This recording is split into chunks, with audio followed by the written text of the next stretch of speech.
Hello friends, आप सब कैसे हो। आज की स्टोरी है एक लड़की को देखा तो एपिसोड 435 से लेकर 438 तक।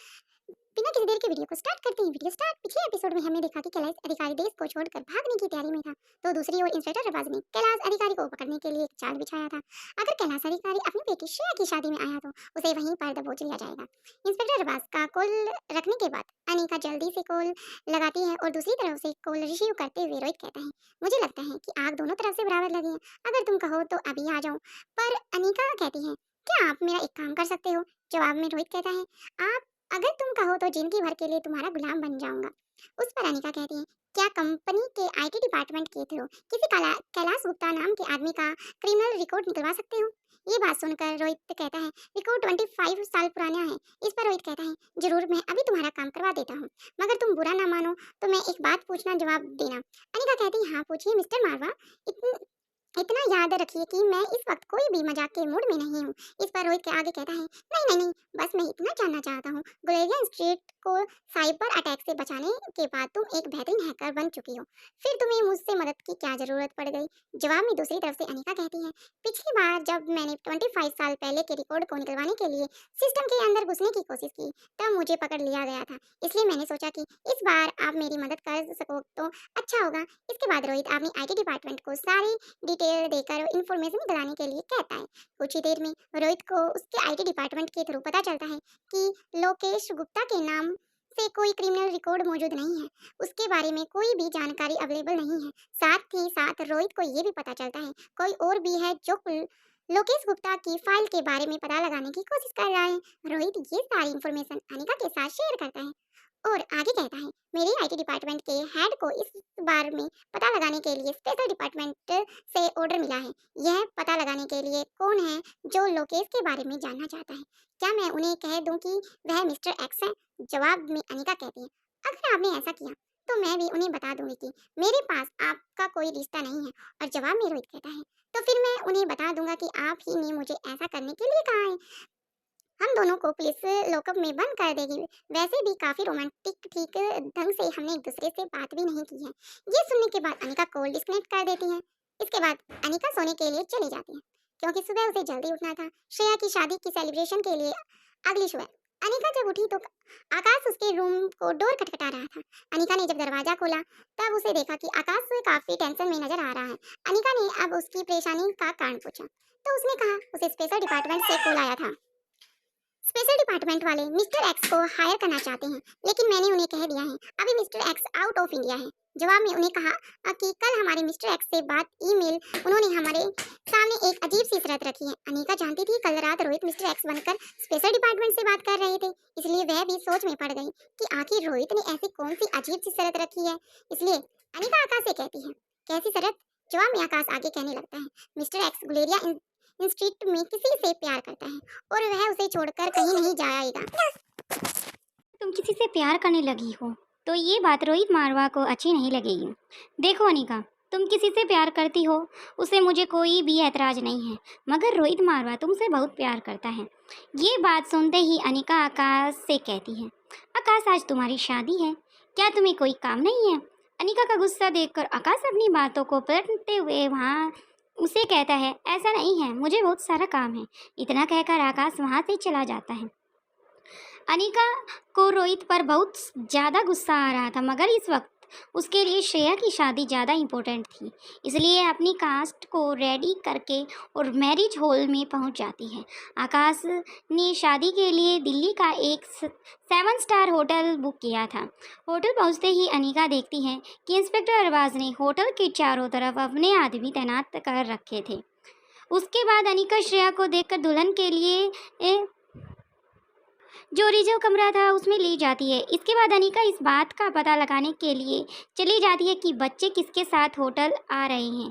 अनिका के जाने के बाद श्रेया अपनी माँ की यादों में खो जाती है, कैसे आज से 25 ईयर्स पहले बिना किसी कसूर के उसे मार दिया गया था। साथ ही साथ श्रेया कैलाश अधिकारी के बारे में भी सोच रही थी कि आखिर उसके पापा जेल में फरार क्यों हो गए हैं। श्रेया को बहुत बेचैनी महसूस हो रही थी, इसलिए अनिका को वहाँ पर बैठा देख कम से कम बाहर आती है। तभी उसके कानों पर बगल के कमरे में बैठी हुई कुछ औरतों की आवाज़ सुनाई पड़ती है। वे औरतें गुलेरिया परिवार के दूर की रिश्तेदारी थीं। वो लोग बात कर रहे थे, अगर कैलाश अधिकारी संध्या को छोड़कर भागता नहीं तो शायद आज वो जिंदा होती। अगर उस वक्त वह भाग गया हो तो कम से कम इस बार तो अपनी बेटी का कन्यादान करने के लिए रुक गया होता। बेचारी श्रेया, लेकिन नहीं, इस बार वह देश छोड़कर भाग गया है। ये बातें सुनकर श्रेया की आंखों में लगातार आंसू बहे जा रहे थे। तभी अनिका वहाँ पर पहुँच जाती है और श्रेया को समझाती है, श्रेया, आज तुम्हारी ज़िंदगी का सबसे बड़ा दिन है, तुम्हें इसके अलावा कुछ भी मत सोचना। इसके बाद अनिका श्रेया को उसके कमरे में ले जाती है। जब अनिका श्रेया का मेकओवर कर रही थी तभी कमरे का दरवाज़ा कोई खटखटाता है। अनिका जैसे ही डोर खोलती है वो देखती है कि दरवाजे पर करीबन 50 से 16 साल का एक कपल खड़ा है। दोस्तों, ये कपल और कोई नहीं बल्कि आकाश के पेरेंट्स थे। जैसे ही श्रेया को इस बात का पता चलता है कि श्रेया ने आदर्श बहू है तरह दोनों के पैरों को छू लेती है। आकाश के पिता ने अपने कदम पीछे के लिए कर देता है। आकाश की मां ने श्रेया को बड़े ही प्यार से आशीर्वाद दिया। इसके बाद श्रेया उन दोनों के कमरे से अंदर इनवाइट करती है। कमरे के अंदर आते ही आकाश शाय को बड़े ही प्यार से कहती है, बेटा, आज तुम बहुत खूबसूरत लग रही हो। मैं जानती हूँ तुम्हारे पीछे जो लड़की खड़ी है वो गुलेरिया परिवार की बेटी है। उसके सामने मुझे ये बात करने के लिए कोई भी झिझक महसूस नहीं होगी। जो बात कहने जा रही हूँ वो तुम ध्यान से सुनो। तुम्हारी माँ को सालों पहले बिना किसी कसूर के मार दिया गया था। तुम्हारे पापा एक क्रिमिनल हैं, इसलिए मैं और आकाश के पापा चाहते हैं शादी के बाद पिंकी उसके दादा दादी के साथ ही रहेगी, क्योंकि हम नहीं चाहते लोग हमारी पोती को एक क्रिमिनल की नवासी कहें। देखो, तुम्हारे पिता की वजह से तुम्हारे सर पर तो बाप बेटी का कलंक लग गया है, मगर इसके बावजूद तुम आकाश से शादी कर रही हो। मगर ये कलंक हम अपनी नवासी नहीं देने चाहते। तुम्हारे पापा की वजह से सारे रिश्तेदारी में हमारी बदनामी हो रही है। लोग कह रहे हैं कि गुलेरिया परिवार का एक क्रिमिनल की बेटी से शादी करने जा रहा है। आकाश अपने माता पिता के साथ नहीं रहता था, क्योंकि सालों पहले ही करण गुलेरिया की कंपनी की भाग दौड़ अपने हाथों में ले ली थी। तब से करण गुलेरिया के भाई बहन नाराज होकर कई और रहने चले गए थे, मगर उसके बच्चे करण गुलेरिया के साथ गुलेरिया हाउस में ही रुके गए थे, क्योंकि वो अपने चाचा से काफ़ी प्यार करते थे। इनमें से एक था आकाश, जो करण गुलेरिया का बाप से भी ज़्यादा उसका आदर मान सम्मान करता था। श्रेया को अपने पापा के बारे में ये सब सुनकर अच्छा नहीं लग रहा था। आकाश की माँ ने जब पिंकी को उसे दूर रहने की बात कही तो ऐसा लग रहा था मानो वो अभी आकाश की माँ से कहे कि यहाँ से चली जाओ, मगर श्रेया कुछ नहीं कहती। पहले ही कमरे में आकाश की आवाज़ गूंजती है।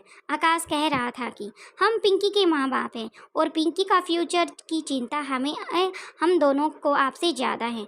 और रही बात श्रेया की, और वो श्रेया की ही लड़की है जिसे मैं अपनी जान से भी ज़्यादा प्यार करता हूँ। इस पर आकाश के पापा गुस्से से कहते हैं, आकाश, तमीज़ से बात करो, हम तुम्हारे पेरेंट्स हैं। जवाब आकाश कहता है, पेरेंट्स माता पिता तब कहा गए थे जब मैं छोटा था। तब तो आप लोगों ने मुझे अपनी ज़िंदगी से बाहर निकाल फेंका था। आप लोगों ने तो इतना तक कह दिया था आप लोग मुझे गुलेरिया परिवार से बेदखल कर देंगे, मगर करण अंकल नहीं वो थे जो शायद मेरे नाम के आगे आज गुलेरिया नहीं होता। आज मैं जो कुछ भी हूँ, जिस भी काबिलियत पे हूँ, वो सिर्फ करण गुलेरिया की बदौलत है। आकाश की माँ कहती है कि देखो आकाश, तुम समझ नहीं रहे हो, श्रेया का बाप बहुत बड़ा क्रिमिनल है। अब जबकि तुम इस लड़की श्रेया से शादी करने जा रहे हो तो चारों तरफ से हमारे परिवार की बदनामी हो रही है। और तुम ये सोचो, इस लड़के के बाप जेल से फरार हुआ है, वह इसका कन्यादान करने तक नहीं आया। लोग क्या कहेंगे, दुल्हन के परिवार से शादी के कोई नहीं है, हमारा मजाक बनकर रह जाएगा। इसके जवाब देकर आकाश कहता है, तब तो और बड़ा मजाक बनने वाला है, क्योंकि दुल्हन के साथ साथ दूल्हे के भी पेरेंट्स उसकी शादी में मौजूद नहीं रहेंगे। अगर आप दोनों चाहते हैं कि मेरा गुस्सा आपे से बाहर ना हो तो अभी के अभी यहाँ से चले जाइए।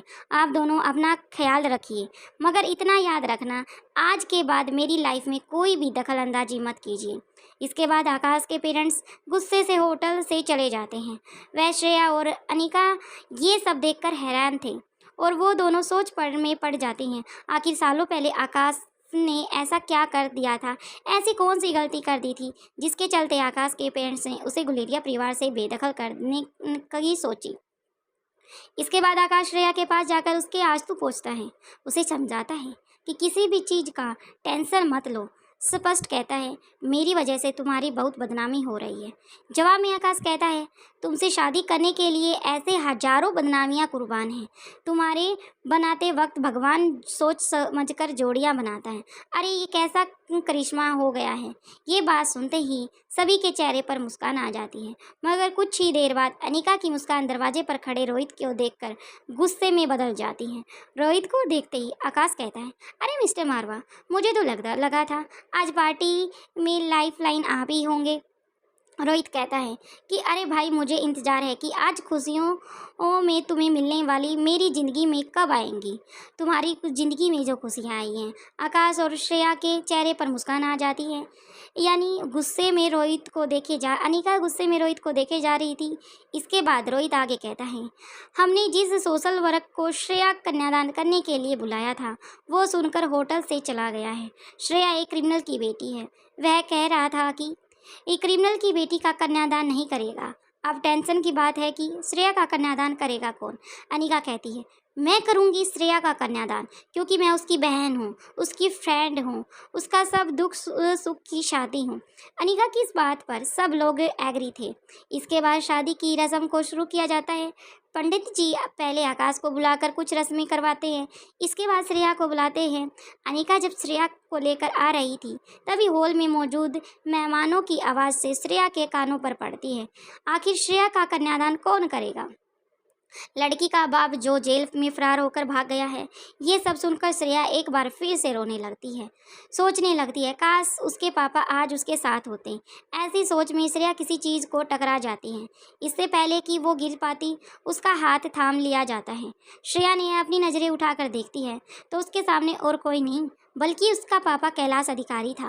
कैलाश अधिकारी को अपने सामने देखकर श्रेया के चेहरे पर एक बड़ी सी मुस्कान आ जाती है, मगर अगली ही पल मुस्कान हैरानी में बदल जाती है। कैलाश अधिकारी ने एक हाथ से श्रेया को थामा तो वहीं दूसरे हाथ में उसने अनिका को गन पॉइंट की तरफ ले लिया। श्रेया कहती है, पापा आप ये क्या कर रहे हो। जवाब में कैलाश अधिकारी धीमी आवाज़ में कहता है, फिक्र मत करो, मैं जानता हूँ अनिका तुम्हें जान से भी ज़्यादा प्यारी है। मैं इसे कुछ नहीं करूँगा। मैं तो बस पुलिस को अपने आप से दूर रखने की कोशिश कर रहा हूँ।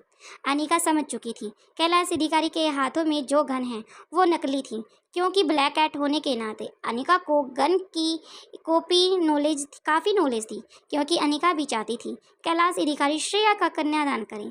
इसलिए अपने हाथ ऊपर करके पुलिस की ओर देखते हुए कहने लगती है, मैं भी मरना नहीं चाहती हूँ। कहते हुए अनिका के चेहरे पर कोई एक्सप्रेशन नहीं था। अनिका की एक्टिंग को देखते हुए कैलाश अधिकारी भी धीमी आवाज़ में अनिका से कहता है, अरे यार, एक्टिंग करने में बेटा तुम तो बहुत सुपर हिट हो। तुम्हें एक बार एक्टिंग की दुनिया, फिल्मी दुनिया को एक बार ज्वाइन करके देखना चाहिए। कैलाश के दिमाग श्रेया के मंडप की ओर चले जाते हैं। वो जैसे जैसे अपने कदम श्रेया के मंडप की तरफ बढ़ाता है, रास्ते में साया कहता हुआ, पापा क्या आप जानते हैं उस मधु ने मेरी माँ का मर्डर किया था। जवाब में कैलाश अधिकारी कहता है, अपना सर झुकाकर कहता है, अगर मैं उस वक्त तुम्हारी माँ को छोड़कर नहीं गया होता, शायद आज वो जिंदा होती। मगर तुम फिक्र मत करो, इसकी सज़ा मैं उस मधु को देकर ही रहूँगा। सज़ा इतनी भयानक होगी उसने कभी सोचा नहीं होगा, सपने में भी नहीं सोचा होगा। श्रेया कहती है, आपके सिर्फ 2 या 3 साल की सज़ा होती, फिर आप जेल तोड़कर क्यों भाग गए। क्योंकि आपने मुसीबतें बढ़ा ली हैं। अब यहाँ आकर अपनी जान को जोखिम में डालकर कैलाश अधिकारी कहने आए, मैं अपनी बेटी की शादी देखने के लिए कुछ भी कर सकता हूँ और मेरी आखिरी इच्छा यही है, मैं अपनी बेटी का कन्यादान करूँगा। क्योंकि हर पेरेंट्स का हर ये सपना होता है कि वो अपनी बेटी का कन्यादान अपने हाथों से करें। वहीं पर इंस्पेक्टर अरबाज कैलाश अधिकारी को और आगे बढ़ने लगता है। देखकर कैलाश अधिकारी कहता है कि रुक जाओ इंस्पेक्टर, अगर अनिका की सलामती चाहते हो तो, वरना तुम जानते ही हो मैं कितना खतरनाक हूँ। ये बात सुनते ही इंस्पेक्टर अरबाज अपने कदम पीछे की ओर कर लेता है। बाकी पुलिस वालों को भी कहने लगता है कुछ कदम पीछे की तरफ बढ़, अनिका को कुछ नहीं होगा। वहीं दूसरी ओर अनिका इस बात का ध्यान रख रही थी कि उसके चेहरे पर डर बना रहे, किसी को भी इस बात का शक या भनक ना हो। अनिका के कानों पर ब्लूटूथ डिवाइस के जरिए किसी भी आवाज़ को पड़ती हुई ये आवाज़ अनिका ने पहले कभी नहीं सुनी थी और इंस्पेक्टर अरबाज इस ऑफिसर से सर कहकर पुकार रहे थे, जिसे अनिका ये बात समझ गई थी। ये special mission head inspector Arbaaz नहीं है, बल्कि कोई नया दोस्त है जो स्पेशल ऑफिसर है के डिवाइस अनिका के कानों पर भी थी और कोई इंस्पेक्टर अरबाज से कह रहा था, सामने वाली बिल्डिंग में हमारी शूटर तैनात है, उन्होंने कैलाश अधिकारी को टारगेट बना लिया है, तो तुम थोड़ा सा आराम से अपना ख्याल रखो, बाकी का हम पर छोड़ दो। आपको क्या अनिका कैलाश अधिकारी को बचा पाएगी? क्या कैलाश अधिकारी अनिका को मरने देगा? आगे के एपिसोड के लिए जल्द ही मिलते हैं। Thank you friends.